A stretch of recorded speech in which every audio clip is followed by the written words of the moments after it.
Buenos días. Vamos a intentar arrancar otra vez después de un rato de demora, de espera, y tratando de recuperar la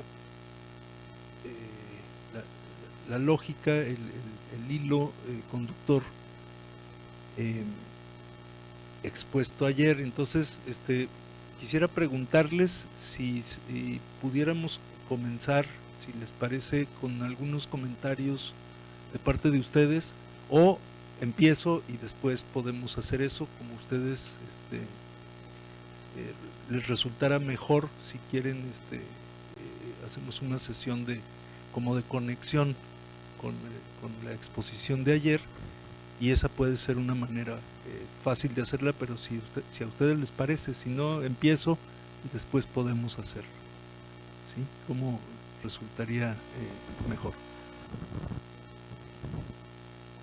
Eu acho que o dia de ontem ele foi esclarecedor para mostrar, do meu ponto de vista, né, a apropriação de como alguns feitas por autores, né, pode levar para abordagens sobre as questões dos estudos de comunicação bem distintas, né? E eu estou pensando aqui particularmente de como você trata nos níveis, né, de articulação do epistemológico ao praxeológico, né, e as questões das práticas comunicacionais, a profissão e a construção da teoria, né, essas relações.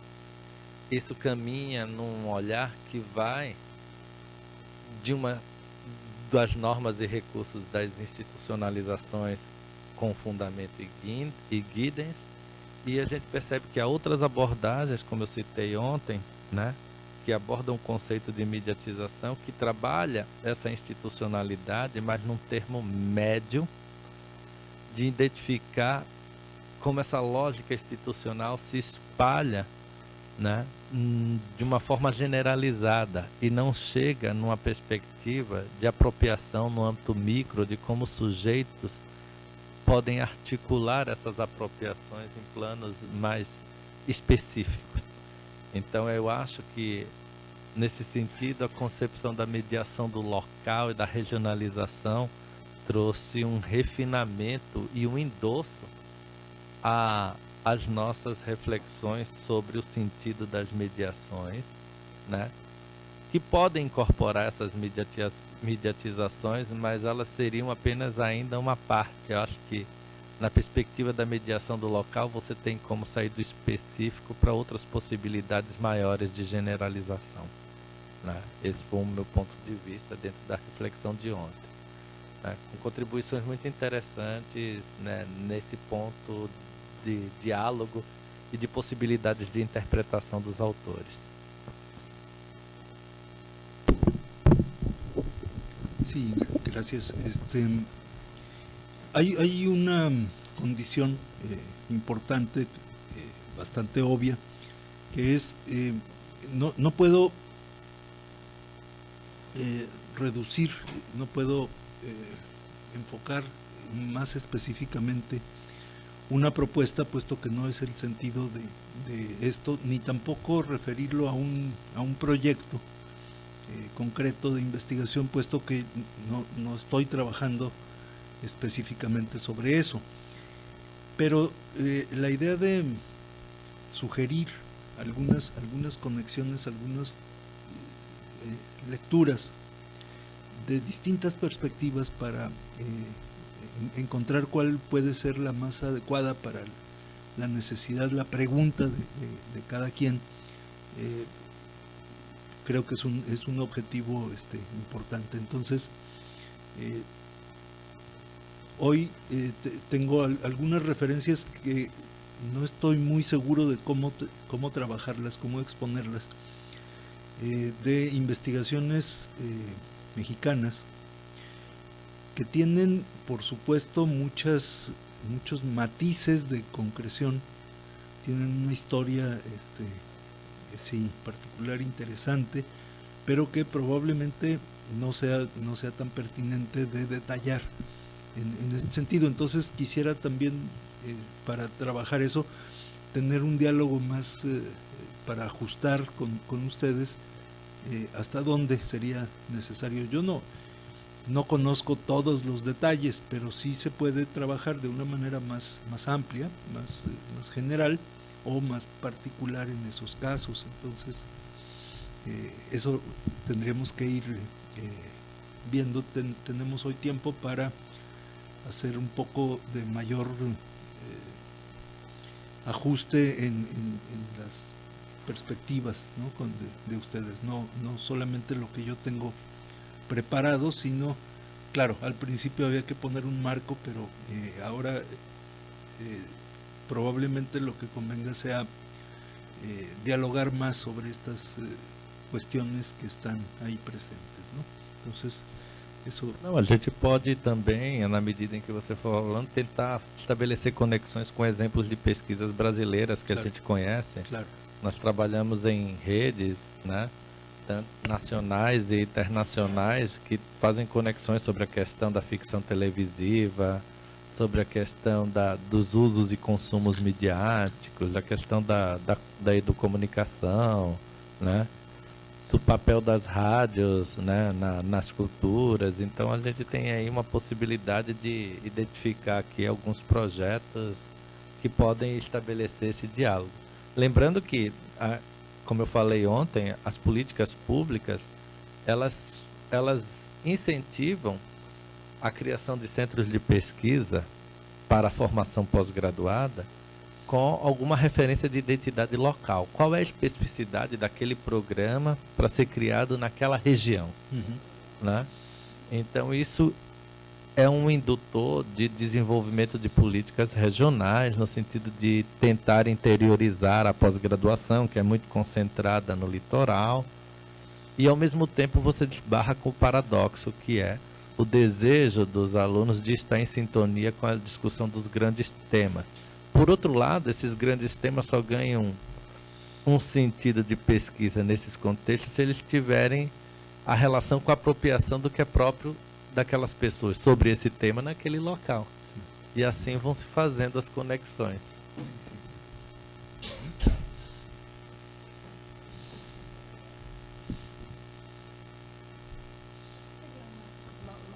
Una pregunta, Raúl. Cuando estabas hablando ayer de los modelos y que tienen más carácter teórico, el profesor Eneus hizo una pregunta referida a aplicaciones más puntuales, ¿no? No sé si interpreté bien, sobre la praxeología del modelo.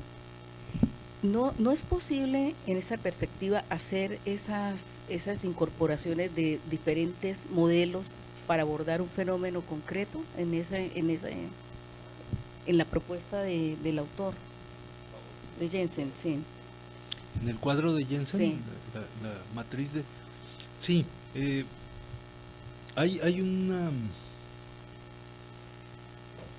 gama de referencias que están ahí implícitamente desde el trabajo de Jensen, tanto de la investigación de él y de sus grupos en Dinamarca o en las redes internacionales en las que participa, como las que están recogidas en una bibliografía muy amplia, muy extensa, muy internacional, en donde por supuesto las referencias latinoamericanas son mínimas, pero están en alguna medida ahí presentes. Entonces, este trabajo de ir sintetizando en una manera gráfica, en un esquema, las líneas de desarrollo que van considerándose más pertinentes, y son muchas, pueden abrir otras posibilidades de interpretación y de articulación entre unas y otras.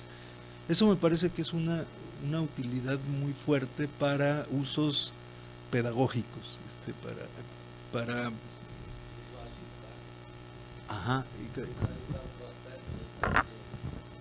de evolução dos fenômenos ou de como eles vêm se configurando. Y del campo mismo, cómo los va abordando esos fenómenos, ¿sí? La otra parte es cómo eso abre preguntas nuevas. Entonces, cómo incorpora también no solo la investigación que ya se ha hecho, sino la investigación que resulta pertinente hacer ahora, ¿no? Eso creo que es la utilidad principal. Entonces, si te referías a eso, Esmeralda, creo que por ahí va la utilidad. A mí me ha resultado verdaderamente iluminador ese tipo de recurso de sistematização. Eu tive uma perspectiva sobre o quadro de Jensen que eu não conhecia, né? Também bastante positiva sobre a leitura, né? Mas sobre a leitura que ele faz e que você nos trouxe, mas que quando chega na coluna do quarto nível, sim, né? Nós poderíamos pensar que nas práticas comunicativas nós poderíamos inserir, em vez de um a muitos ou muitos a muitos, a ideia de mobilidade. Porque muitos a muitos já estão integrados, né? Ele converge todas as possibilidades de conexão sim, entre indivíduos, em todas as formas.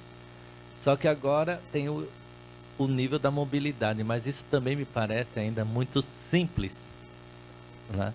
Muito simples do ponto de vista, talvez, administrativo, né? De como pensar essas tecnologias e o sentido delas na prática cultural.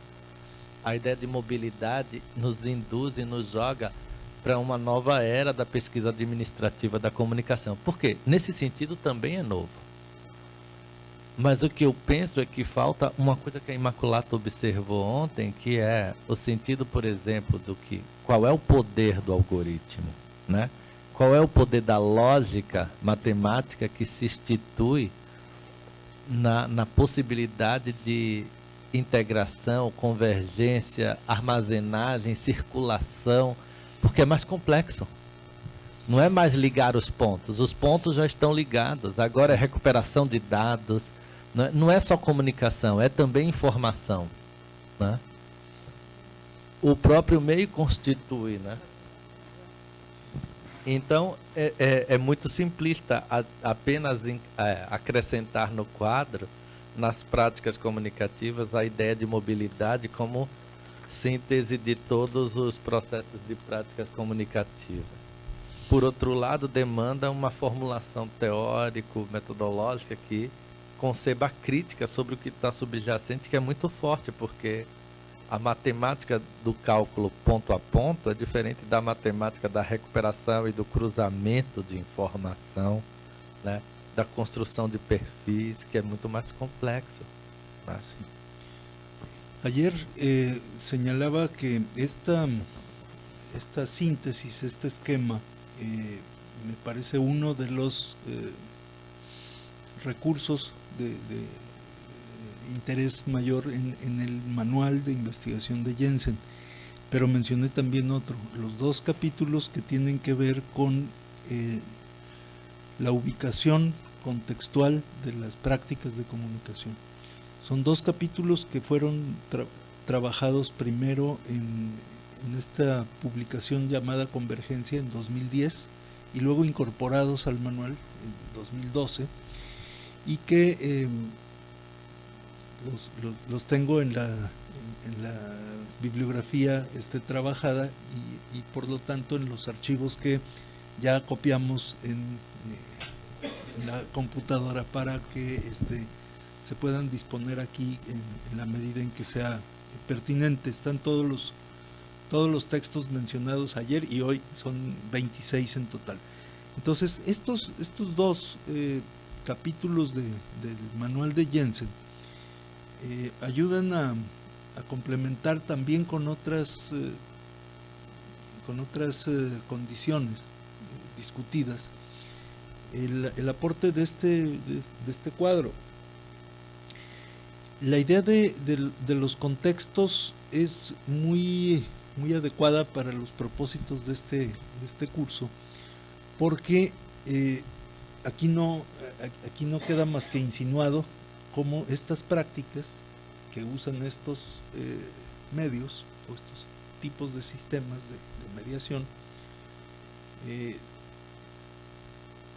dependen mucho de los contextos en los que son aprovechados y utilizados e desarrollados. Sí. Nós temos um pós-graduando, por exemplo, que ele fez um belíssimo trabalho sobre a questão do uso dos smartphones no contexto lusófono. Ele comparou aqui São Paulo, Luanda e Lisboa, né? Lisboa e Porto. E ele foi percebendo estágios distintos da apropriação dos usos dos smartphones em termos de conectividade, de coisa. Ele usou como aporte teórico a questão antropológica, né, a etnografia, e também usou a semiótica de Peirce e trabalhou os níveis de percepção filosóficos da primeira idade, terceira idade, para observar os estágios evolutivos de contato dos públicos, né, desses públicos com isso. Então, por exemplo, em Portugal, o uso do smartphone ele está dentro de uma perspectiva administrativa completamente integrado, saturado, o que precisa, os preços facilitados e as pessoas consomem e acham natural. A questão do apelo das marcas passa por uma construção já da conectividade quase que no sentido pleno. No Brasil, a questão há um mercado em expansão, a possibilidade de conexão é cara, as pessoas não se conectam porque é caro, né? Então ter a internet no celular. E no caso da África, você tem, por exemplo, o uso do smartphone como produto que é extremamente individual, mas coletivo. Ali, as pessoas usam como se fosse um telefone público, né? Então você tem outra possibilidade de uso. Às vezes tem um smartphone só no bairro ou na comunidade inteira para uso de todos, uso comum, se paga por aquilo. O fato de você possuir um individualmente é um signo de status social, de diferenciação, e há o problema também da cobertura. A cobertura não funciona. Então, a cobertura, dependendo da região onde você está, ela não atinge. Então, vai se mostrando, por exemplo, que as questões de mobilidade, elas são completamente distintas nas regiões, né? É um estudo interessante que eu acho que, embora não trabalhe com a mesma perspectiva de abordagens sociocultural na perspectiva de ciências sociais mais estrito senso, mas dialoga na perspectiva da semiótica e da antropologia, como essa cultura vai se constituindo e tecendo sentidos, ou seja, a produção social de sentido do social. Sí, exactamente, sí. Bueno, entonces aquí hay un bosquejo de una propuesta que puede ser muy flexible para trabajar desde los niveles más abstractos de la conceptualización y de la construcción de los objetos hasta los aspectos más concretos de la utilización de recursos metodológicos muy precisos en situaciones muy particulares, en los contextos. Esta idea de los contextos dentro de la consideración de la comunicación permite también, o sugiere, cómo hay distintos planos de espacio y de tiempo que coinciden en las situaciones, y entonces cómo el uso global de los smartphones acaba permitiendo una comunicación muy diferente dependiendo del contexto en el que funciona el aparato. El sistema es el mismo, es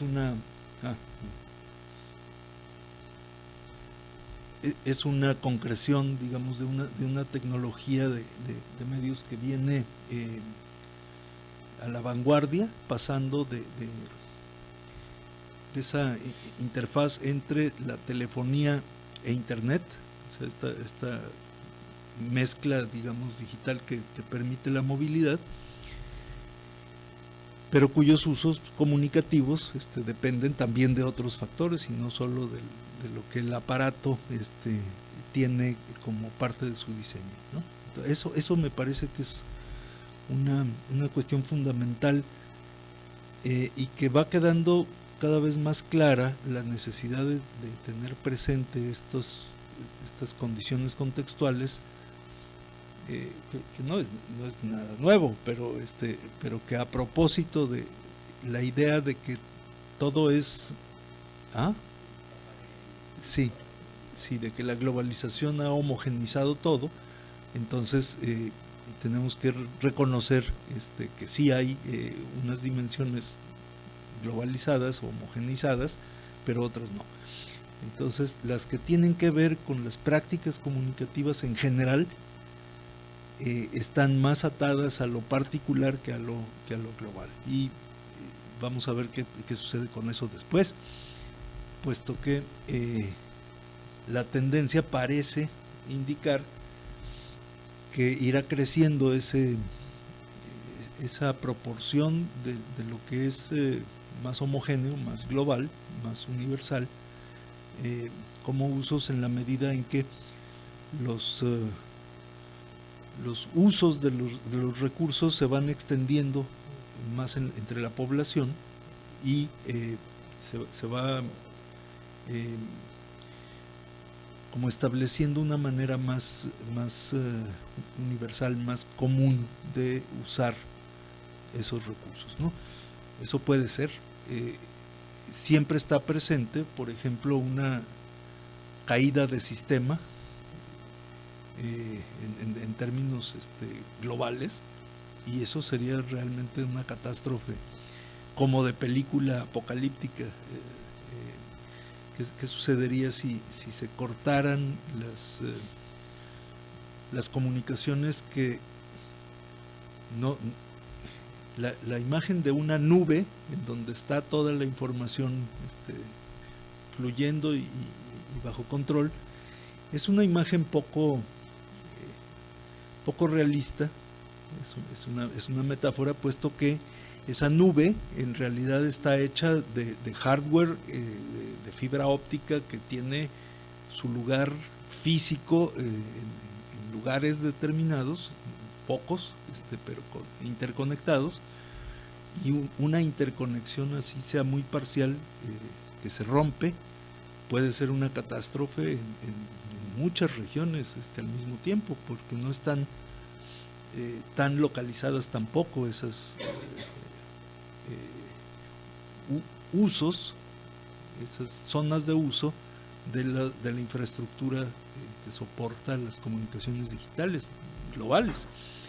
Esa es una cuestión que no está siempre tan presente, esa base tecnológica que es física y tiene un diseño matemático creciente, que está en desarrollo, y que está por debajo de los usos comunicativos o culturales de parte de los usuarios, ¿no? Entonces, ahí hay unas preguntas generales muy interesantes. Quisiera aprovechar para ligar con... Sí, dilo. El ejemplo maravilloso que nos coloca el profesor Eneos inmediatamente me remitió a lo que históricamente fue el uso de la radio en África, donde la gente no tenía transistores ni radios particulares por costos, por luz, y se hacía una audición colectiva. Entonces, en un árbol se instalaba el único radio que existía en la comunidad. La gente venía de los locales, de las comunidades más o menos próximas, se sentaban, escuchaban las transmisiones de radio y luego hacían trabajo educativo, trabajo agrícola. Entonces es muy curioso que en la misma zona donde el joven hace la reseña del uso del smartphone, hay unos antecedentes históricos, hay unas marcas, unas señas de uso históricas, ¿sí?, que tienen que ver también con todas las características socioculturales de lo que era hasta hace 20 años esas comunidades en África, porque también no sé si ha habido cambios o no, de lo que yo tuve oportunidad de seguir, ¿no? Entonces, el ejemplo yo creo que nos permite justamente ver cómo esas 4 dimensiones que el profesor Raúl señaló atraviesan, ¿no?, en diferentes gradaciones, Sí. desde lo teórico hasta lo o más epistemológico, Sí, sí. hasta las cosas más de la aplicabilidad y en este caso referidas a producción masiva de tecnología, ¿no? y uso. Muy bien, aquí están las referencias a estos dos capítulos del texto de Jensen que señalaba. En uno explícitamente el argumento es romper las divisiones entre la comunicación interpersonal y la comunicación de masas, en esta manera como se hace en el esquema, y también romper la división entre las prácticas en línea y fuera de línea, ¿no? La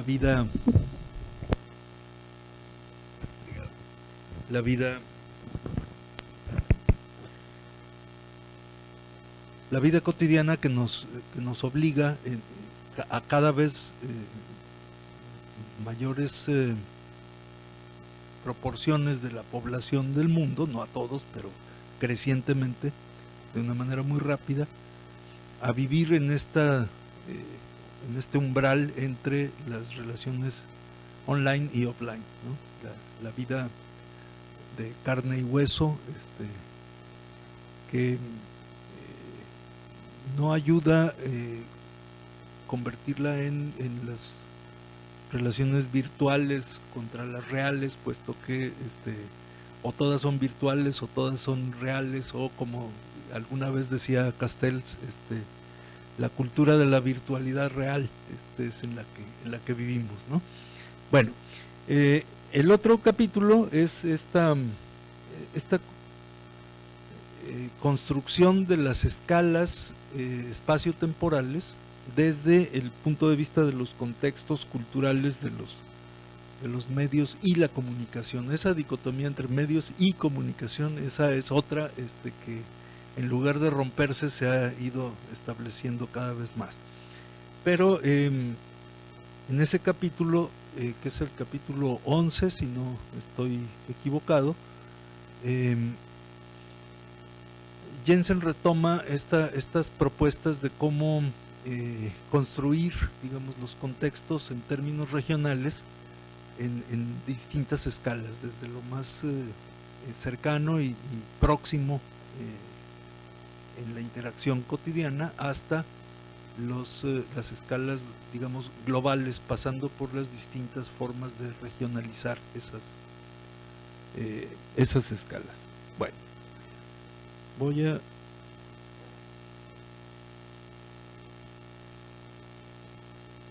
retomar el programa a partir de esto, y voy a tratar de dar un recorrido rápido a estos elementos, tanto de este bloque número 5 como del número 6, que son todavía algunos otros elementos teóricos para meter a la discusión de estas cuestiones.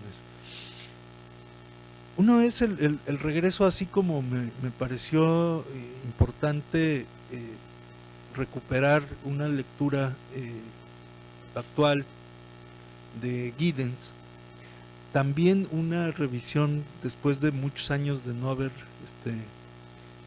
vuelto a leer este texto de El conocimiento local de Clifford Geertz.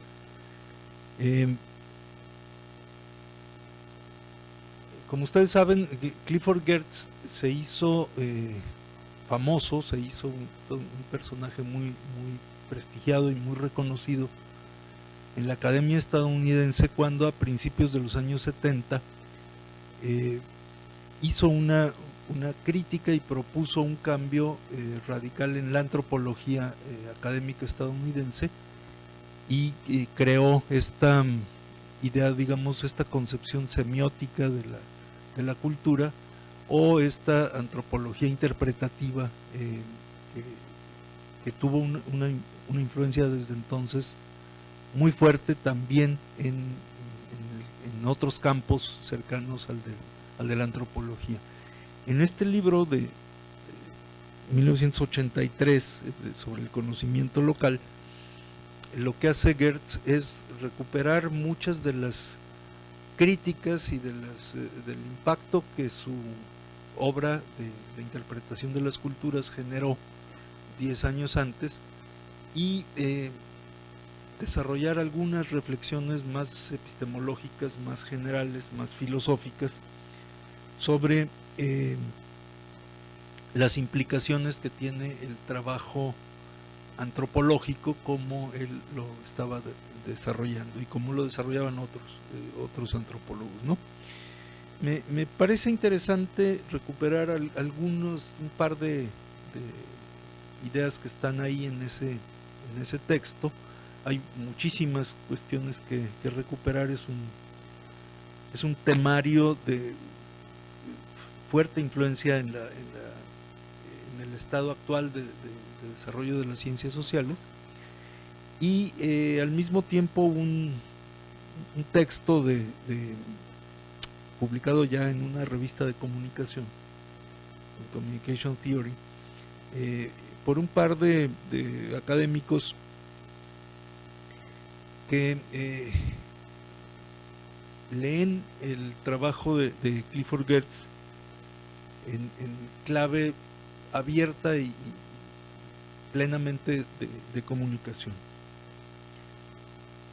Así como decía ayer, hay zonas en la obra de Giddens que son cada vez más claramente convergentes con el trabajo de comunicación.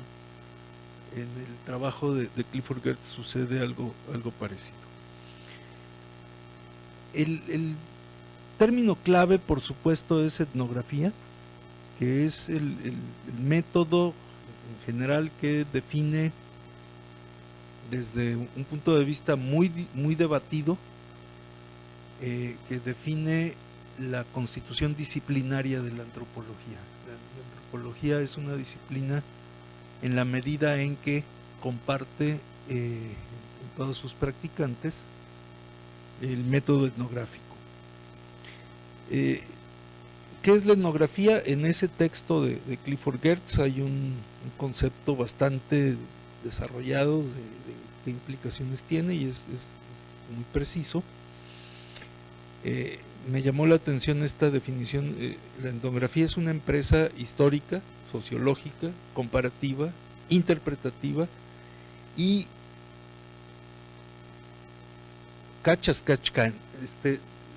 una traducción que logré hacer ahí, pero podría buscarse una mejor. Probablemente al portugués haya otras expresiones, que es una caja de herramientas, el método etnográfico, que sirve para improvisar los recursos y hacer como se pueda con tal de responder a la situación concreta en la que se está investigando.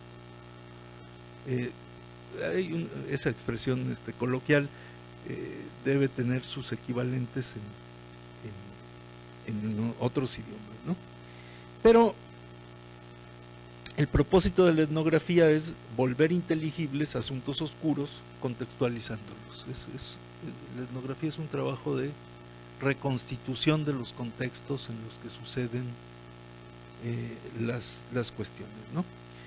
Y pensar debe entenderse etnográficamente, es decir, pensar debe entenderse describiendo el mundo en el que de alguna manera, de cualquier manera, se hace sentido. Y entonces este asunto es central para entender los procesos de comunicación independientemente de los medios, puesto que la interacción comunicativa tiene que reconocerse con esa condición, cómo hacer sentido a través de la interacción, independientemente de cuál es el sentido y en qué grado se comparte ese sentido. Se comparte el proceso y no necesariamente el resultado. Desde esta perspectiva, una perspectiva sociocultural, en donde por supuesto la influencia de la antropología cultural está muy presente, esa sería, digamos, un criterio fundamental para reconocer cómo el fin de la comunicación no es el acuerdo, sino el proceso de la construcción del acuerdo o del desacuerdo. Entonces, el resultado no necesariamente tiene que ser idéntico como era en el modelo, digamos, primario de la comunicación como difusión de mensaje.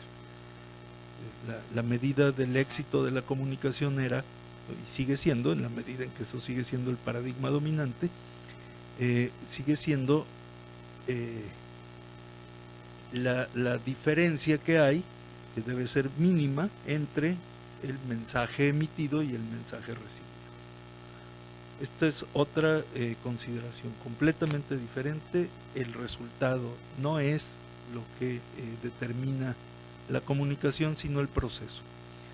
El proceso que debe tener algunas condiciones en paralelo de parte de los sujetos que interactúan, y en donde el contexto es mucho más importante y mucho más determinante para eso que en el otro paradigma. La etnografía del pensamiento, dice textualmente Gertz, como cualquier otra clase de etnografía, la etnografía de la adoración, del matrimonio, del gobierno, del intercambio, es un intento no de exaltar la diversidad, sino de tomarla en sí misma seriamente como objeto de una descripción analítica y de una reflexión interpretativa. El valor de la diversidad viene de muchas fuentes, entre otras esta es una formulación importante que en el momento de integrarse en los distintos planos de la concepción teórica sobre la comunicación, necesita para la comprensión más adecuada de las prácticas contemporáneas tener un lugar muy claro.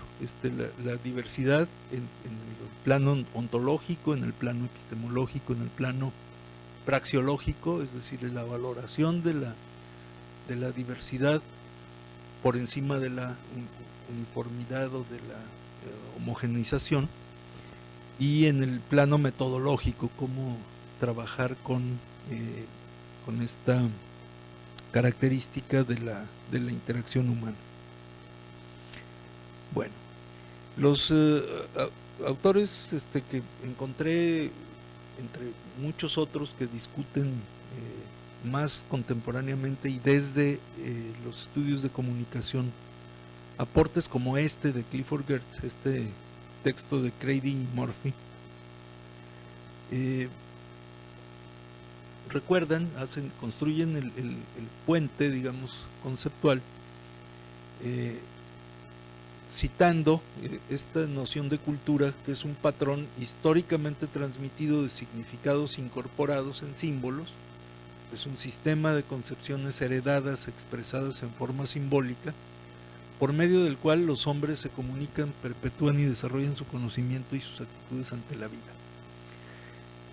La cultura no es un poder, es algo a lo que se le pueden atribuir causalmente los eventos sociales, los comportamientos, las instituciones o los procesos. La cultura es un contexto. Entonces, podemos adoptar esa propuesta en la medida en que, si el contexto acaba siendo el factor muchas veces determinante o un factor indispensable para las prácticas comunicativas, la parte fundamental de ese contexto es la parte cultural, la parte de interpretación, las pautas de significado que están alrededor de los procesos de comunicación, a propósito de los cuales se hace sentido. Y esta noción de contexto o de la cultura como contexto o del contexto como cultura también, tiene que incorporar y tiene que interactuar necesariamente con la consideración de la infraestructura tecnológica o de la lógica tecnológica con la que se está mediando la situación en ese contexto. Entonces ahí tenemos una, por lo menos doble, puede incorporarse más factores ahí, pero por lo menos estos dos, el contexto cultural y la infraestructura de contacto tecnológicamente mediada. Y ese es un problema conceptual teórico muy interesante, del cual hay antecedentes en los estudios de comunicación desde hace muchos años, pero que no acaba de concretarse en una perspectiva teórica más fuerte. Hay perspectivas que privilegian casi totalmente los factores culturales en el entendimiento de las prácticas comunicativas, y hay en el otro extremo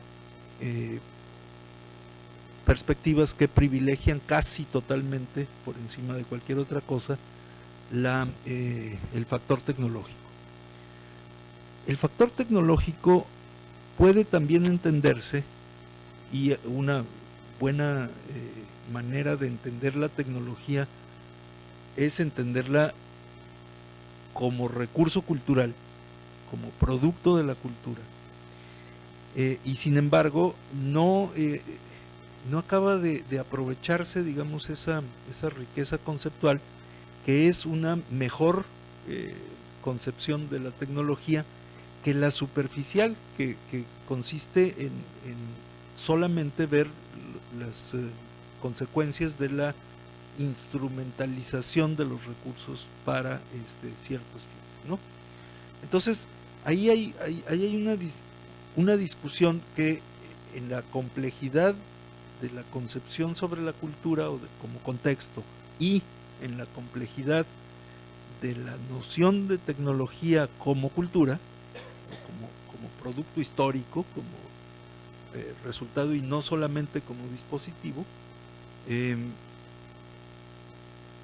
planteábamos en medio, si no resolvemos eso de una manera más clara, difícilmente vamos a poder generalizar un método, un acercamiento más propio para la comprensión de las prácticas comunicativas, que tienen otras dimensiones, no se agotan ni en el contexto cultural ni en la infraestructura tecnológica.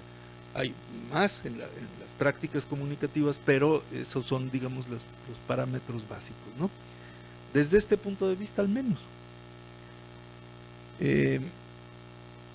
Entonces, lo que estos autores, a quienes no conozco, retoman de Clifford Geertz, para lo cual vuelven a traer el trabajo de Geertz, es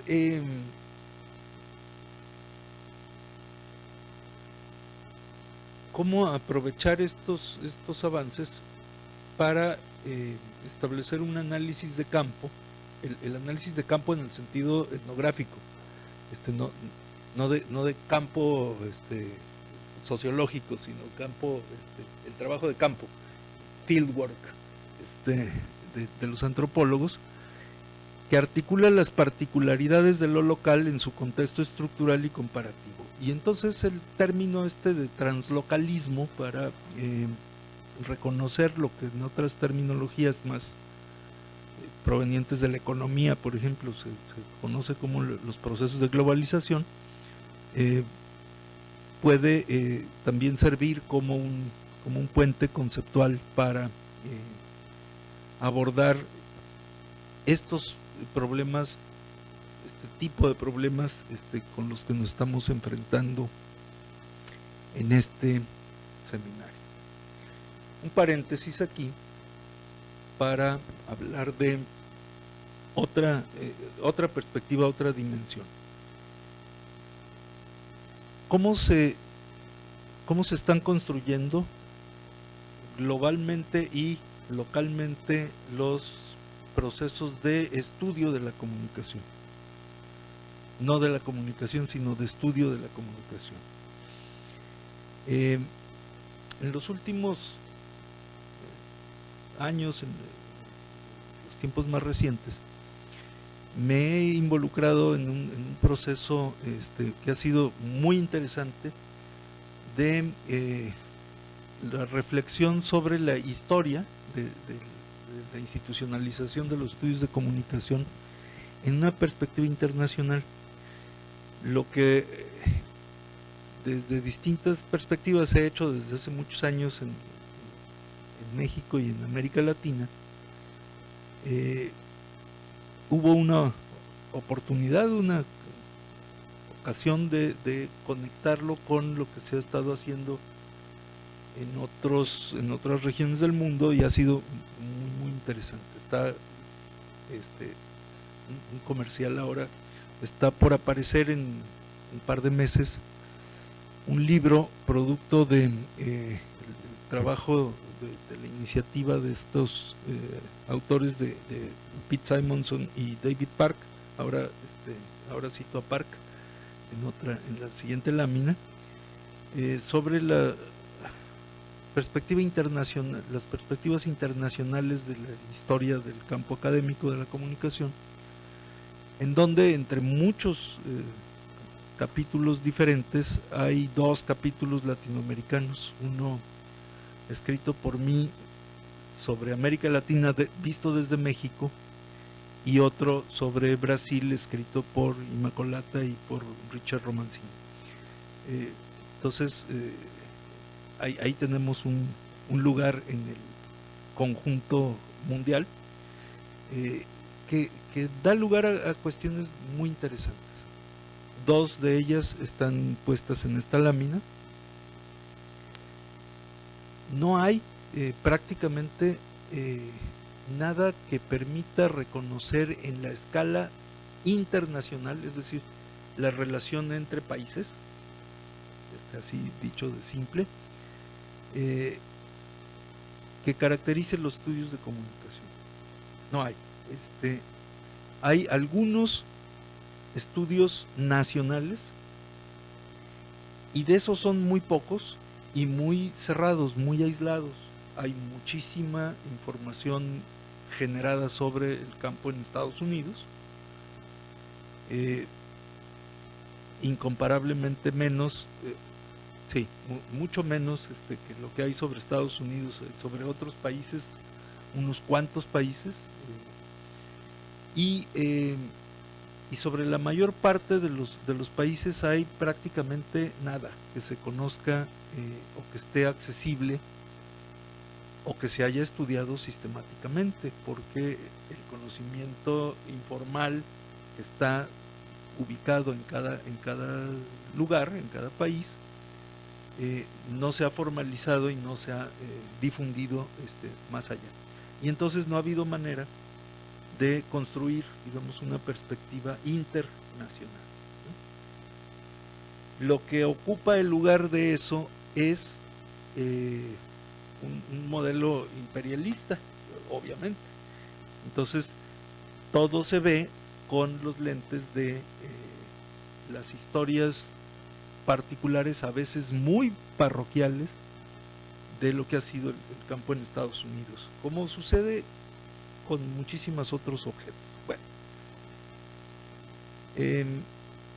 es algo que hay que hacer. Entonces estamos involucrados algunos en esa tarea desde América Latina. ¿Hay que hacerlo en inglés? Sí, hay que hacerlo en inglés. Para hacerlo en inglés es necesario un cambio cultural bastante fuerte de parte nuestra, pero eso no es lo principal. Lo principal es que haya interés de interlocutores que estén dispuestos a leer en inglés para facilitárselos, o en español o en portugués, si tienen una disposición excepcional, cosa que no es muy frecuente, para tener interés en saber de eso. Porque el problema no es solo el idioma, el problema es el interés sobre una interpretación de esta parte del mundo que no tiene por qué ser interesante vista desde perspectivas más etnocéntricas. Bueno, entonces en ese trabajo estamos, y uno de los autores que ya había citado ayer y que vuelvo a traer ahora, Robert Craig, dice que hay una gran diversidad en el mundo con respecto a la institucionalización de los estudios de comunicación, pero hay 3 cosas en común. Uno es, en todas partes el campo ha crecido de una manera muy sorprendente en los últimos 30 años. En México, por cierto, parece que dejó de crecer ya. Está ya, digamos, en una etapa de estancamiento, y probablemente comienza a disminuir en términos absolutos la demanda de estudiantes para estudiar comunicación, porque en términos relativos ya hace 15 años que dejó de crecer la demanda. Seguía creciendo en términos absolutos, pero ya también dejó de crecer en términos absolutos. Entonces, esa es una novedad que vamos a tener que hacer algo al respecto, pero eso sucede en México, no necesariamente sucede en otras partes. Bueno, segundo, hay una necesidad obvia por la internacionalización de los estudios.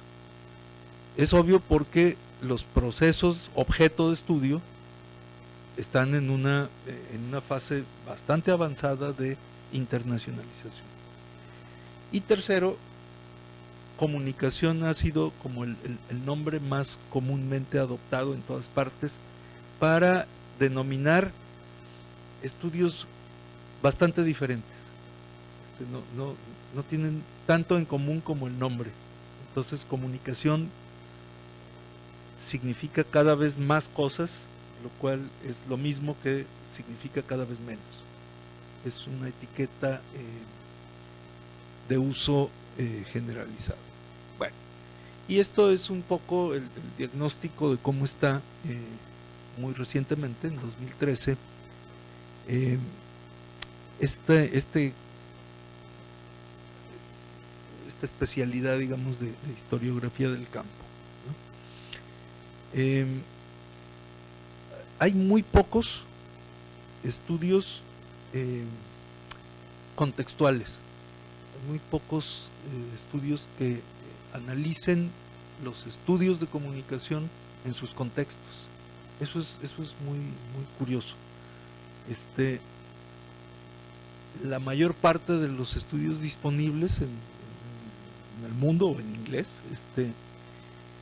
consideran los estudios de comunicación en sí mismos como si estuvieran aislados en el mundo, lo cual es verdaderamente alarmante.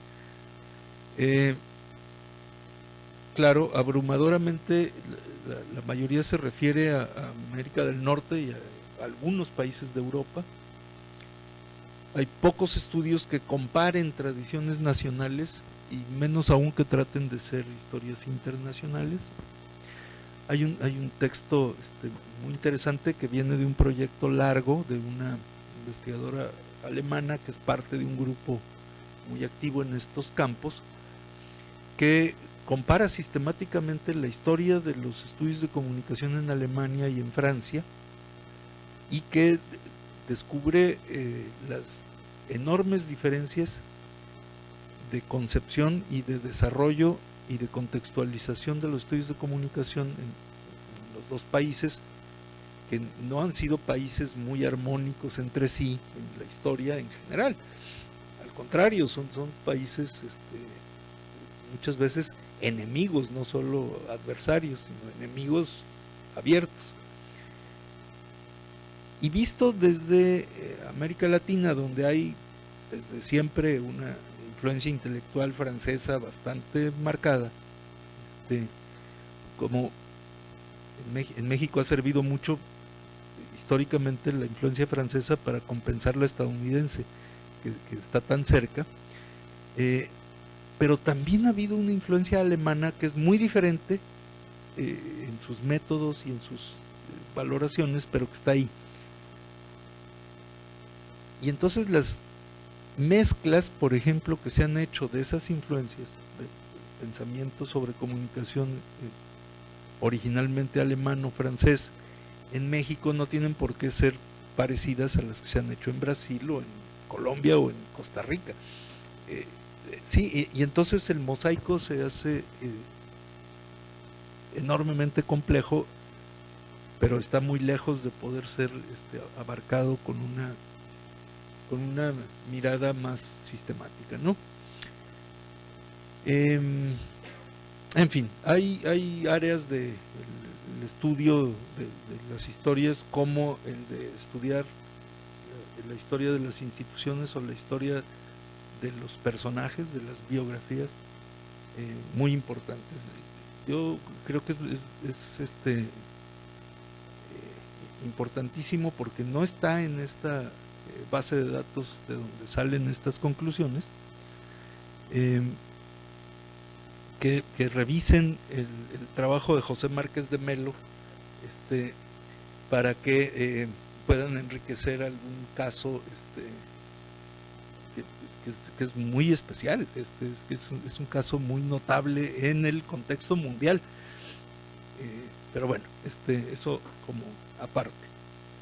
Bueno, cerremos ese capítulo, entremos a la otra parte de esta revisión, que tiene que ver con un par de textos muy breves de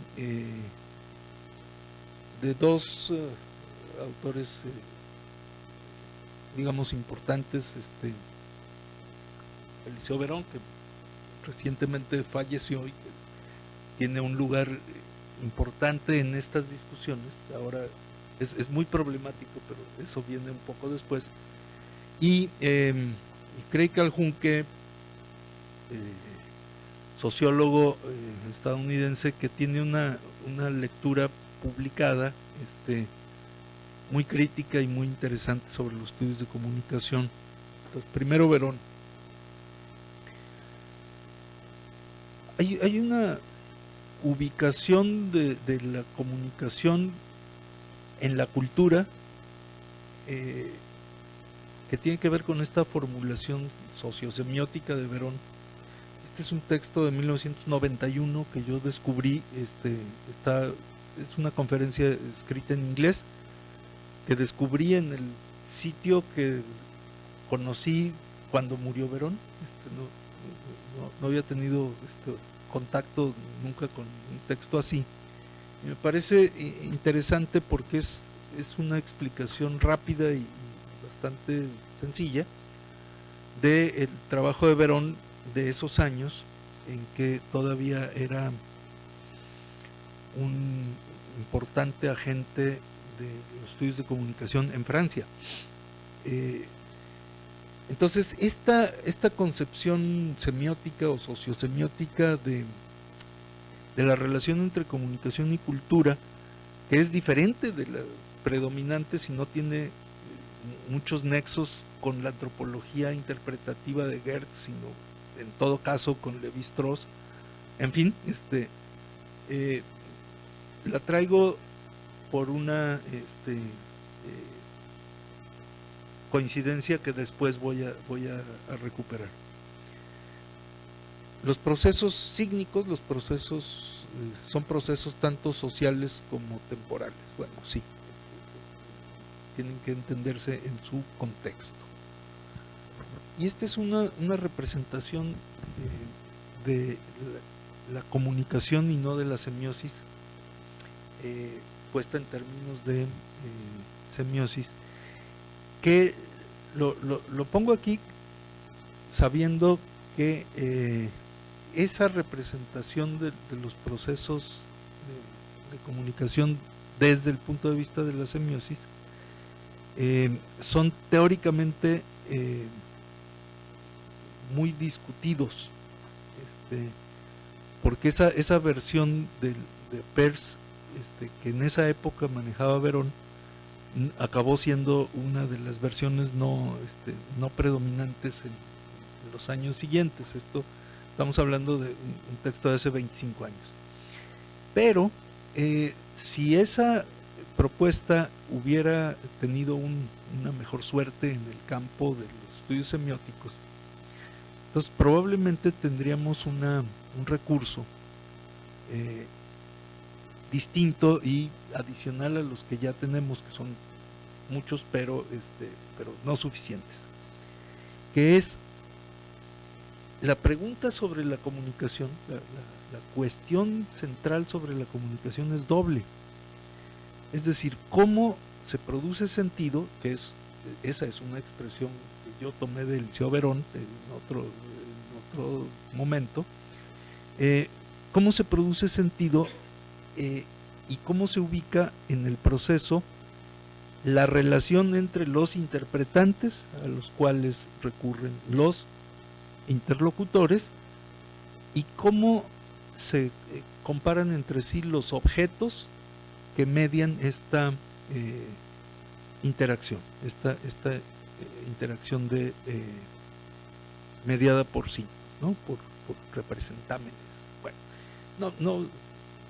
no me voy a meter en eso, la dejo aquí porque es una parte pendiente de discutir como otras, pero no es ciertamente la que más me interesa. Bueno, esta otra me interesa más. Con esta termino este bloque, que es esta sentencia de Craig Calhoun, cuyo contexto es interesante.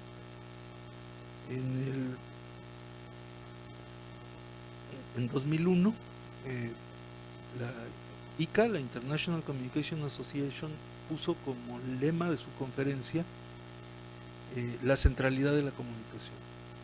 Y el orador principal invitado fue Calhoun, presidente del Consejo de Investigación en Ciencias Sociales, una asociación fuerte en Estados Unidos, y también en términos internacionales, ¿no? Entonces, un sociólogo que habla ante sus pares de comunicación, invitado por ellos, y entonces hace el diagnóstico a partir de la representación de lo que es el estudio de la comunicación en Wikipedia. Y la representación de los estudios de comunicación en Wikipedia es verdaderamente caricaturas. Es una caricatura, es algo totalmente desarticulado. Entonces dice Calhoun, pues yo quise saber cómo se presentaba este campo a sí mismo, y entonces en la Wikipedia se presenta como un campo que tiene que ver con todo, un campo que estudia las relaciones humanas y las no humanas, es un campo que, ¿no? Entonces hace toda la ironía a propósito de la información que el campo da sobre sí mismo, y después ya retoma más críticamente el asunto y termina diciendo hay una excesiva preocupación interna de los investigadores de la comunicación por su propio campo, que no tiene condiciones diferentes de las que tienen los otros campos de las ciencias sociales y más allá. Entonces, ojalá la sociología pudiera tener esta escala de problemas de constitución que tienen los estudios de comunicación, porque los problemas de la sociología, como tienen más años y más extensión, entonces son mucho mayores.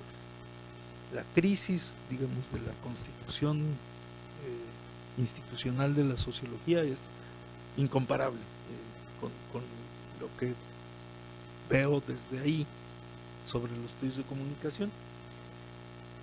Y entonces, al final, paternalmente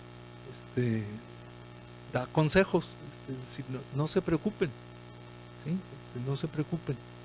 En este heterogéneo campo, lo que se necesita no es presión hacia la conformidad, sino la producción de más y mejores conexiones entre diferentes líneas de trabajo.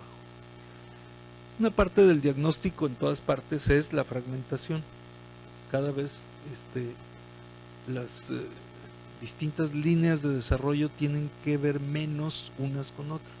Y ese es un problema muy común en las áreas académicas. En comunicación es clarísimo. Las tendencias a la dispersión de las distintas líneas. Entonces, la única recomendación que hay que hacer es cuidar que haya conexiones entre las distintas líneas, que no se pierda el contacto entre ellas. La teoría sirve para eso, tiene un papel especial que desempeñar en ese contacto entre las distintas líneas de trabajo, pero hacer las grandes preguntas que conecten diferentes líneas de trabajo es algo que rebasa por mucho el dominio de la teoría. La recomendación del experto sociólogo no es enfatizar la búsqueda de una uniformidad teórica, sino al contrario, sino llegar eventualmente a eso, si es posible, trabajando lo que es estratégicamente prioritario, que es no perder o fortalecer las conexiones entre las diversas, la diversidad que hace rato citaba de Clifford Geertz en otro contexto, la diversidad interconectada en la medida en que sea pertinente, a partir de preguntas que no necesariamente son preguntas teóricas, ni necesariamente organizacionales. Son preguntas sobre la pertinencia del objeto y de una manera de estudiarlo en una gama de diversidad de perspectivas. Y luego el presidente de la ICA, al año siguiente, en ese mismo contexto, pero un año después, Larry Gross responde la pregunta de la centralidad de la comunicación. Y entonces dice, los estudios de comunicación bien pueden reclamar un papel central, no solo en la educación básica general, porque donde debería de estar presente los estudios de comunicación es en la educación básica y no en el posgrado necesariamente, de una ciudadanía informada, sino también en la comprensión y clarificación de muchos de los desafíos centrales de nuestro mundo rápidamente cambiante, que es la misma postura, es una postura relativista, es una postura muy, muy práctica, que parece ser la postura más prevaleciente a la hora de enfrentar o de formular estos problemas de la relación entre el estudio de la comunicación y la comunicación. Lo traigo como ejemplo de propuestas que en sus contextos son precisamente discursos institucionales de una de las asociaciones académicas en Estados Unidos que más se ha caracterizado por poner a discusión las cuestiones del campo con una perspectiva diferente de la que se mantuvo durante décadas anteriores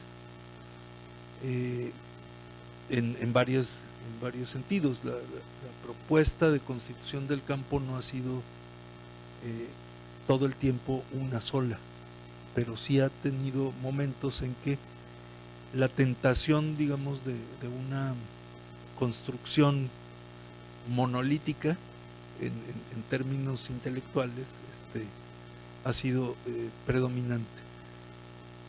lamentablemente, sobre todo eso sucedió en la época en la que se exportó el modelo académico estadounidense a América Latina, y entonces la ruptura entre esa, digamos, de esa visión tan autoritaria, tan monolítica, tan instrumental de los estudios de comunicación, chocó de frente, tiempo y espacio coincidió con las perspectivas más críticas de la teoría de la dependencia de esta cuestión, y entonces el maniqueísmo que ya tenían los estudios de comunicación originalmente se multiplicó por 1000 al establecerse en América Latina. Esa es una hipótesis que necesita muchos matices, pero que puede ayudar a conectar una historia regional con una eventual historia que no existe más internacional. Hasta ahí dejo este bloque.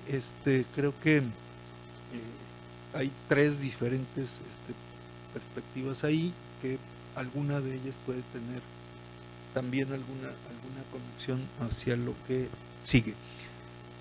¿Algún comentario, alguna cuestión, o nos vamos a descansar?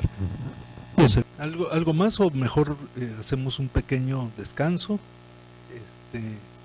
Tomamos un poco de aire, de café, y regresamos a esta parte. Probablemente sea la más difícil del seminario, es donde voy a hacer el papel de provocador, como dice Rosselli, pero en un área que no necesita una provocación.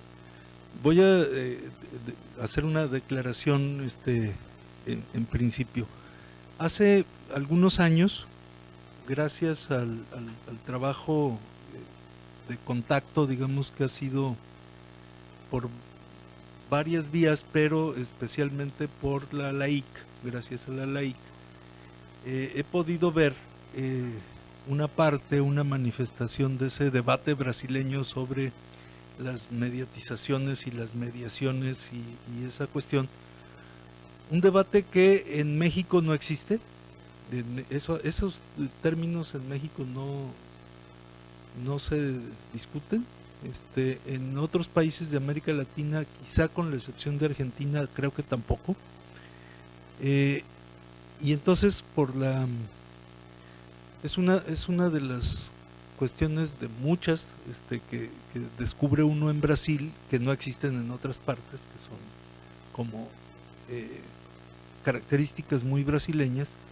Y entonces, buscando para tratar de entender mejor la discusión brasileña, me encontré la discusión nórdica, que no necesariamente es la misma discusión, que tiene algunas conexiones, pero que no es el mismo debate, y entonces me pareció interesantísimo.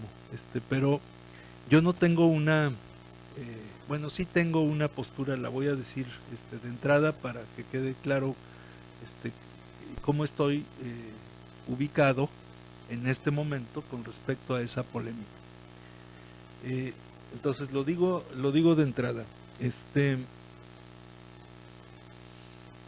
Yo creo que hay una falsa construcción de oposiciones, que ni siquiera son oposiciones de términos y menos de conceptos, sino que son intentos todavía muy defectuosos de entender las relaciones múltiples y crecientemente complejas entre los sistemas de comunicación y los sistemas sociales.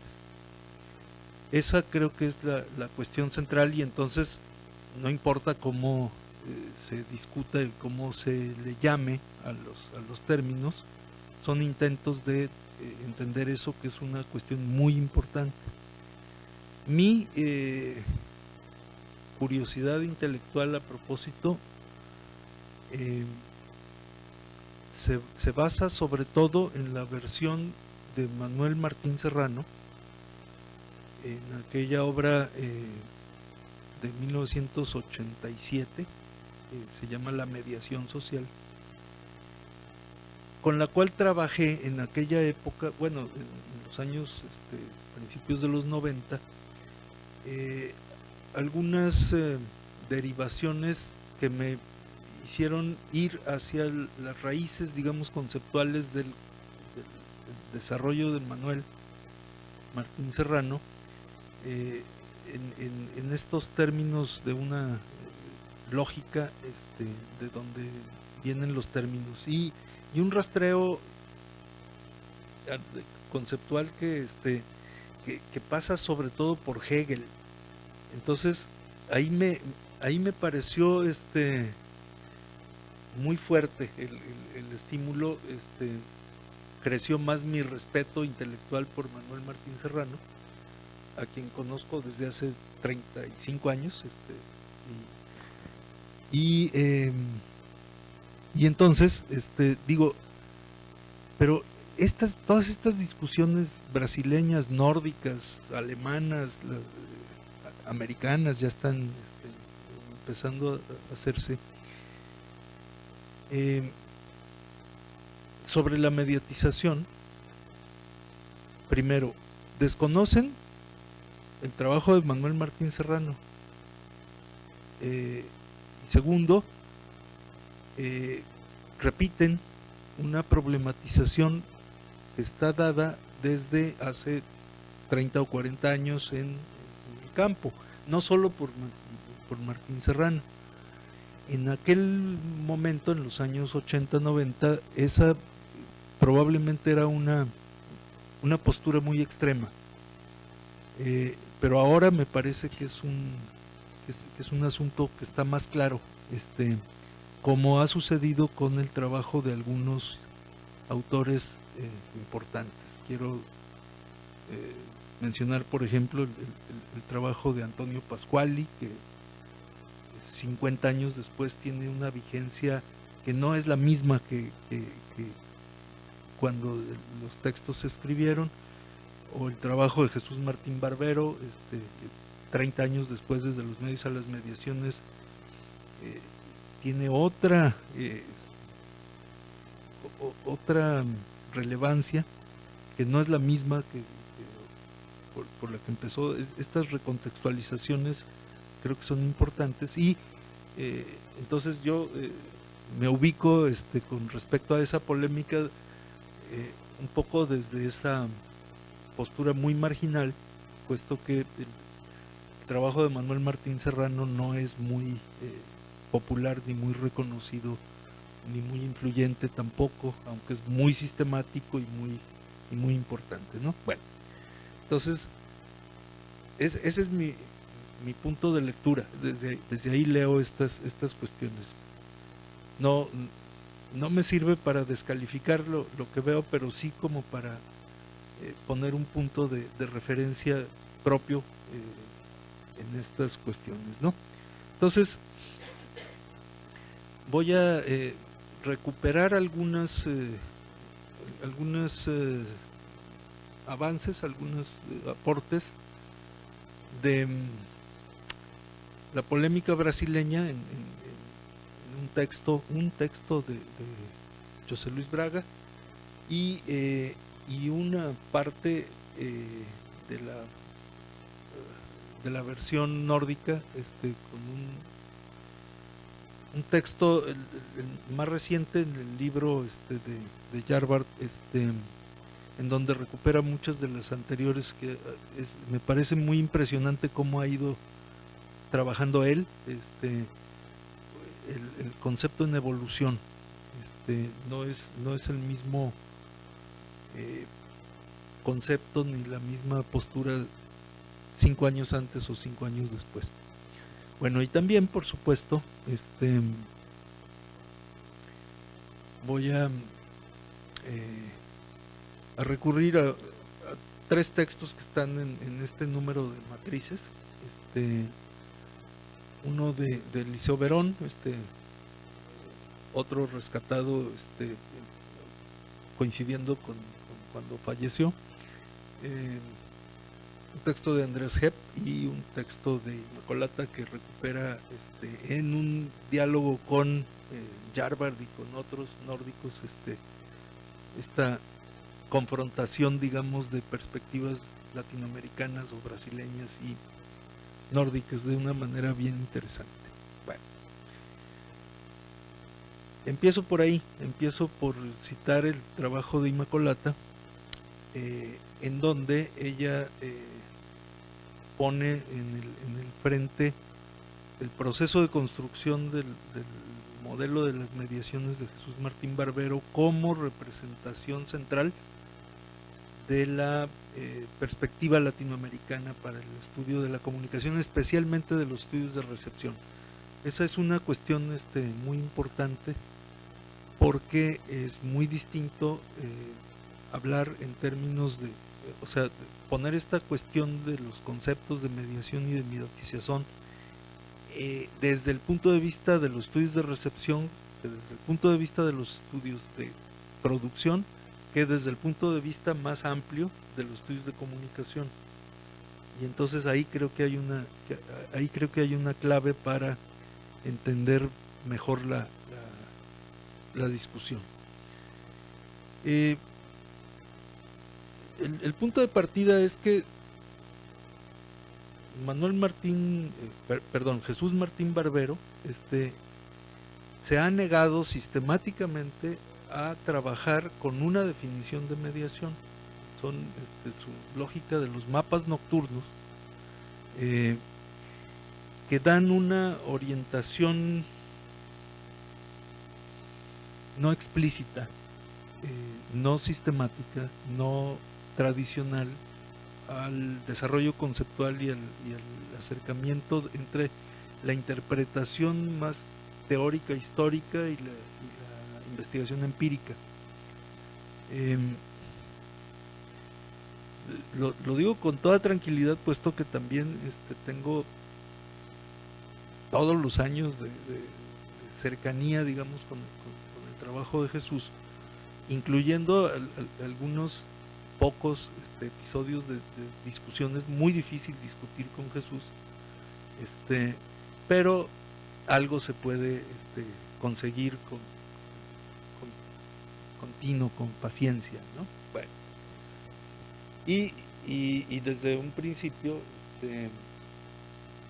la postura es decir, yo puedo tener mi propia interpretación sobre algunas cuestiones, y eso no me hace para nada un traidor o un enemigo menos el líder de la investigación latinoamericana en comunicación, ¿no? Bueno. Pero no hay una definición, todavía no hay una definición, pero hay muchas versiones, muchas pistas, muchos acercamientos a esta cuestión. Y Immacolata recupera los tres modelos, las tres etapas de formulación del modelo de las mediaciones de Jesús, con lo cual, lástima que no está ahora, pero se enterará muy rápidamente. Yo no estoy de acuerdo. Yo no creo que el tercer modelo sea un modelo, como es el segundo, tampoco el primero. El primero es el punto de partida todavía muy metido en el fantasma literario de los mapas nocturnos. Que es, yo siempre creí, paréntesis, por un momento creí que esa era una referencia a los mapas nocturnos, que era una referencia de Benjamin. Y no, es una referencia de Saint-Exupéry. Es una referencia de una novela del aviador, el autor del Principito, pero en Vuelo Nocturno, narra su sensación de ser, era aviador y murió desaparecido en su avión en algún momento. Y el mapa nocturno era el que sentía la orientación del piloto aviador con respecto a las luces que en tierra lograba ver y que se imaginaba que había hombres ahí. Entonces, seguir la pista de los hombres a través de indicios que solo se pueden ver de noche. Es una metáfora literaria hermosísima. Entonces a mí me cambió mucho cuando leí, porque eso lo escribió Jesús años después, que la clave de esa fórmula de los mapas nocturnos era de Saint-Exupéry, era literatura y no era, digamos, Frankfurt. Y ya cierro el paréntesis ahí, porque esta manera de trabajar con acercamientos analógicos sucesivos, con recursos heurísticos propiamente dichos, es algo que hay que como entender y leer con mucha precisión de sintonía, para no tomar el texto como otra clase de texto, ¿no? Entonces, digo, sí, en realidad, en sentido estricto, el modelo de las mediaciones es 1, no 3. Eso es en lo que no estoy de acuerdo con la lectura de Immacolata, y es el intermedio, es el de 1998. Este es el modelo de las mediaciones de Jesús, y donde estoy, ahí sí, totalmente de acuerdo, está la clave, cuando él pasa de considerar las mediaciones culturales y políticas de la comunicación a la consideración de las mediaciones comunicacionales de la cultura y de la política. Ese paso me parece que es clave, está dicho por Immacolata, está dicho por otros y está dicho por Jesús. Entonces ahí me parece que está la clave central.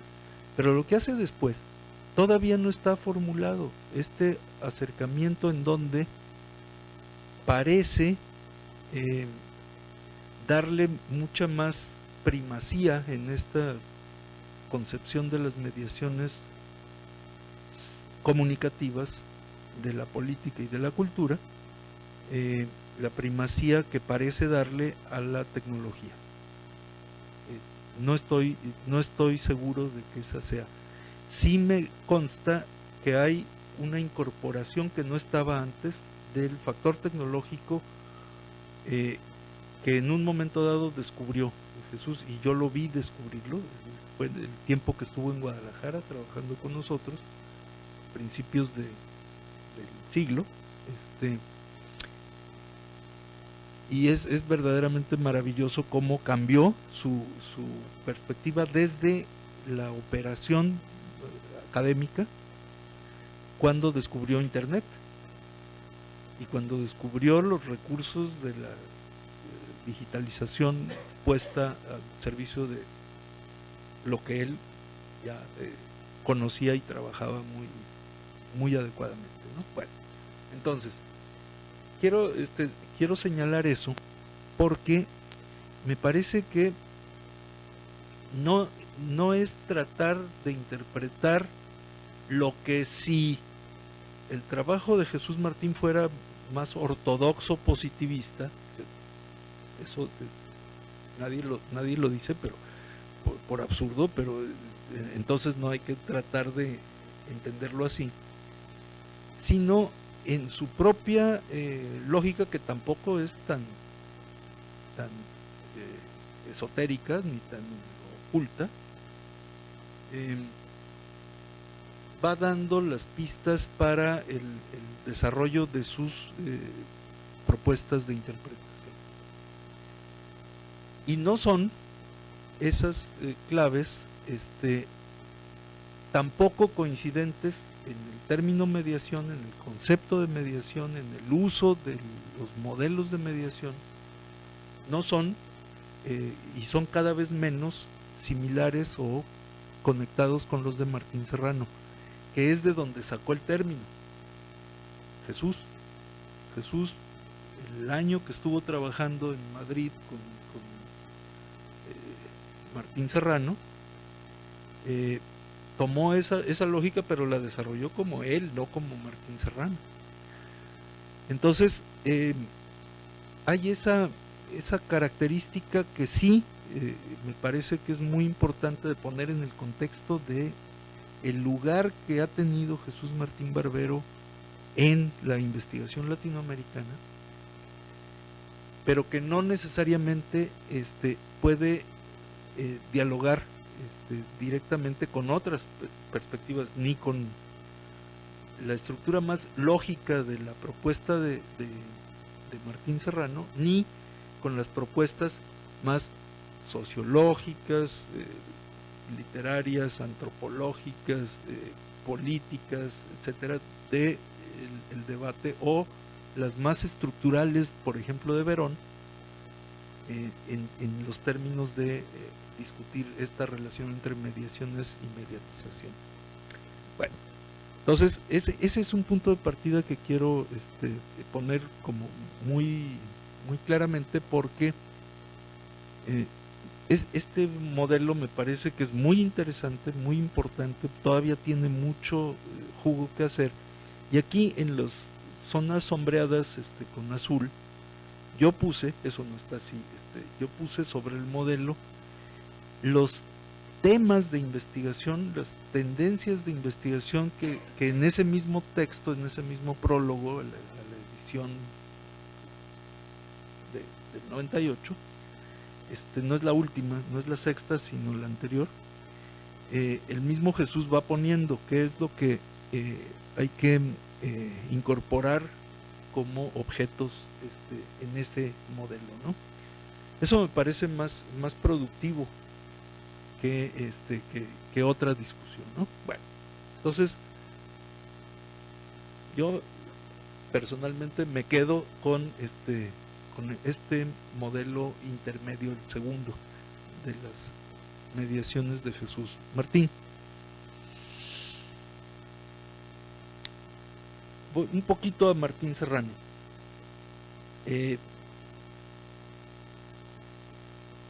Mediación es una figura lógica que es el tercer término hegeliano, ¿sí? Es lo que permite dinamizar la dialéctica para resolver las contradicciones. Eso es la mediación en esta acepción. Ese es el origen del término. Y Martín Serrano la desarrolla a partir de ahí, con ese mismo sentido, para llamar mediaciones a los mecanismos del control social sobre los individuos, los mecanismos de ajuste de los individuos a la sociedad, al sistema, ¿no? Una actividad de control social que impone límites a lo que podría ser dicho y a las maneras de decirlo por medio de un sistema de orden. Eso es la mediación social para Martín Serrano. Este concepto, digamos, metido en este contexto sociológico crítico muy ortodoxamente marxista de los años 70, incluye entre los mecanismos de mediación social a los medios masivos. Es decir, el trabajo de Manuel en ese momento tenía que ver con la televisión y la construcción de, se llamaba el orden del mundo, por los recursos de la televisión. Y entonces la derivación de ese gran mecanismo de control social que es la mediación, en la particularidad de la operación de los medios masivos, es el doble aspecto de lo que él llama la mediación cognitiva y la mediación estructural.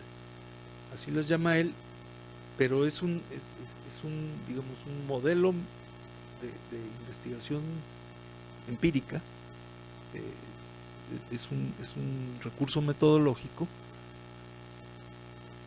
que remite a los, con otros términos, a los significados o a la cultura, a la parte inmaterial, que es lo que genera representaciones o mitos, y al mismo tiempo, en el mismo movimiento, pero en otro plano, reproduce las formas de interacción institucionalizadas, generando ritos.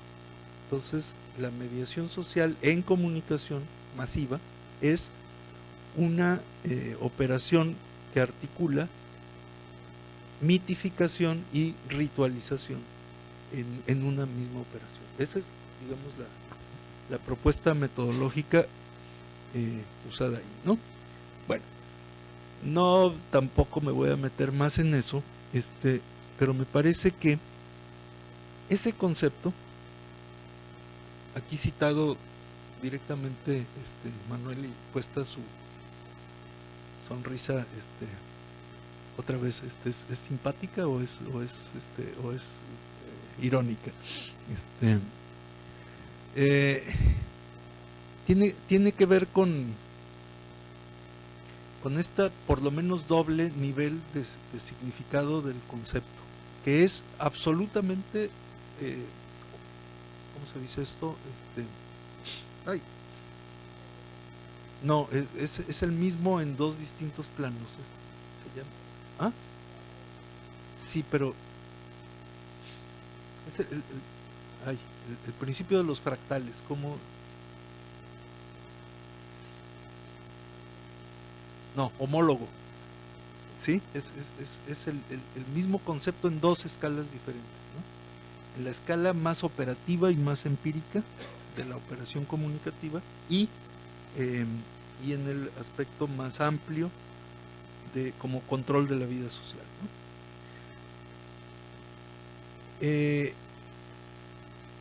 Ahí hace una conexión muy compleja con otra complejidad, que es su obra sobre teoría de la comunicación, en la cual necesitaríamos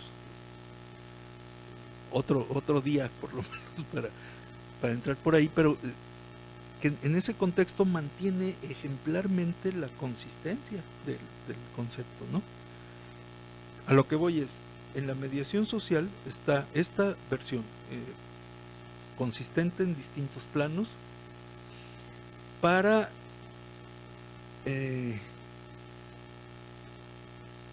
hipotetizar, aunque con un modelo muy rígido de explicación, cómo los medios van a convertirse en los instrumentos de control de las sociedades modernas. Y al cumplir 30 años la edición del libro, en 2007, republica la obra sin cambiar nada. Tenía muchos años fuera de circulación la obra agotada, y escribe un prólogo en donde dice, hace la autolectura retrospectiva, y entonces actualiza, digamos, en un lenguaje de referencia ya del siglo XXI, lo que estaba planteado en la obra, y es impresionante el discurso de decir, todo lo que está sucediendo ya estaba previsto en la obra, y entonces es como un profeta diciendo, ven cómo tenía razón. Es difícil de leer ese texto, pero más allá del tono profético, es muy impresionante cómo adelanta no solo la previsión de la lógica del capitalismo, lo cual no era tan difícil de adivinar con método, sino el cambio de términos en los cuales eso se ha puesto como marco de comprensión del mundo contemporáneo, ¿no? Entonces ahí sí hay un cambio muy notable de los términos y de los marcos con los que se entiende, por ejemplo, la evolución de los medios en las sociedades modernas, en las sociedades contemporáneas, ¿no? Entonces ahí hay una problematización muy similar a la que está detrás de los distintos intentos de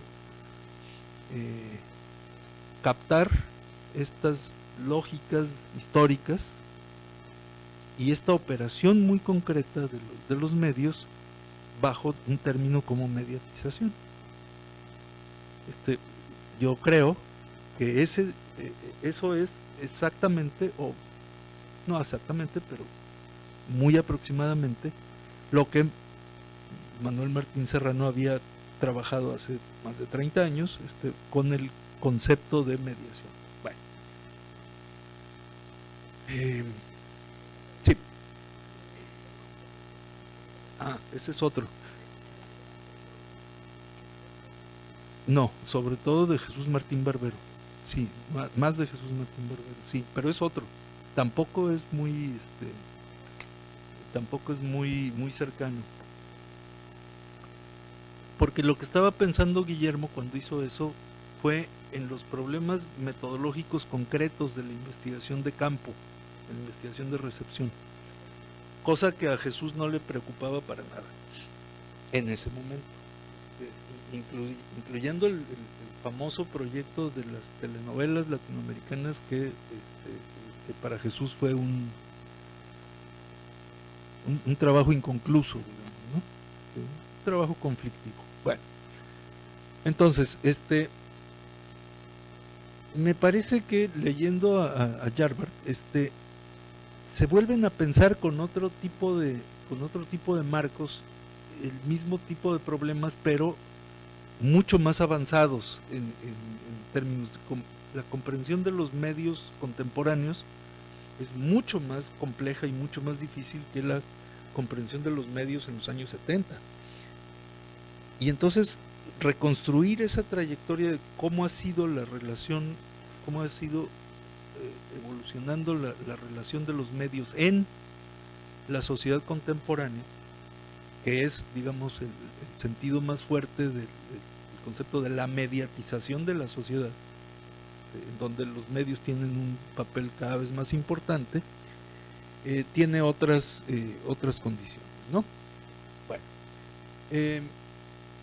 retomo este esquema de Jarvard, que me parece que sí aporta algunas cuestiones importantes adicionales. En este capítulo que cito de este libro, es la parte en donde Jarvard hace la historia del concepto, y es una historia muy parcial, es una historia nórdica y anglosajona, ¿sí? O sea, no hay más historia del término que la de esa región del norte de Europa. Ni siquiera hay antecedentes estadounidenses ahí. Eso es muy interesante. Pero eso no le quita interés leído desde otra región. Y plantea estas lógicas de tendencia hacia la homogeneización o a la diferenciación que generan en uno de los cuadrantes estos procesos de nacionalización y localización, es decir, el juego de escalas en donde estos procesos de transformación de los sistemas de comunicación en los sistemas sociales están avanzando, ¿no? En los extremos de la globalización y de la individualización. Bueno, Eliseo Verón, capítulo Mediatización, una nueva perspectiva teórica. El libro se llama La mediatización de la cultura y la sociedad. Bueno, la versión de Eliseo Verón no la logro poner en un marco como logro poner la de Jarvard, y eso me dificulta la influencia que parece tener esta propuesta de Verón en Brasil, en la discusión sobre la mediatización. Lo que descubro es que quizá se pueda, en este artículo que está en Matrices, es que quizá de lo que estaba proponiendo Verón está mucho más cerca de lo que propone Martín Serrano, pero no en la obra de la mediación social, sino en la teoría de la comunicación. Esta adscripción, digamos, de la comunicación a la evolución, y no a la sociedad o a la cultura, sino a la evolución, a una escala mucho más amplia de conceptualización. Me parece que ahí hay una pista que yo voy a seguir a ver si logro ubicar de una mejor manera eso, pero que en realidad me parece que Verón no está hablando de los medios, o está hablando no de los medios de difusión, está hablando de los medios en un sentido mucho más amplio, sí, y de procesos de institucionalización. Sí, también. Procesos de constitución social que usan medios, no necesariamente de comunicación solamente. Esa creo que es una clave de lectura. Me gusta mucho este texto que encontré, es un capítulo de un libro de José Luis Braga, porque es muy mesurado y entonces trata de clarificar cuáles son las relaciones entre términos con un contexto muy cercano. Entonces eso me parece que falta una consideración más amplia, pero que la perspectiva ayudaría mucho si se sigue desarrollando. Es un texto publicado en 2012 que me pareció, leí otras cosas, pero me pareció especialmente claro y útil. Cito más párrafos de ese texto. Y entonces aquí lo que resulta es una plataforma bastante útil para plantearnos el siguiente punto, que es finalmente el objeto de este seminario, que es esta cuestión de las mediaciones locales en relación con los procesos de globalización, digamos, de distintas escalas, de distintas velocidades y de distintas profundidades en términos de comunicación. Pero queda una disyuntiva por resolver, que es la que ha estado señalando Neus desde ayer. Todavía está muy presente, implícito, el concepto de comunicación como difusión, como relación lineal de transmisión de mensajes de un emisor a un receptor. Y entonces la mediación implícita ahí es el paso de ese mensaje por ese medio de un emisor a un receptor. Es ese el modelo que está implícito en esta discusión, y me parece que hace falta abrir ese concepto para seguirlo considerando, porque eso sigue siendo una práctica vigente y hegemónica, pero que no es la consideración conceptualmente más productiva de comunicación, que no logra conectar, termino la frase, no logra conectar completamente con los otros procesos de constitución social. Ahora sí. Ajá. Sí. En la mediación está el implícito el sentido de la comunicación como emisión de mensajes, emisión y recepción de mensajes. Entonces creo que ahí hay en la mediación, y entonces la relación de mediación con mediatización está reducida a esa consideración, ¿sí? Y entonces por eso hay que hacer la distinción conceptual. Una hipótesis de lectura, necesito mucho más contexto y muchos más textos que revisar, más allá de estas pequeñas muestras a las que he tenido acceso.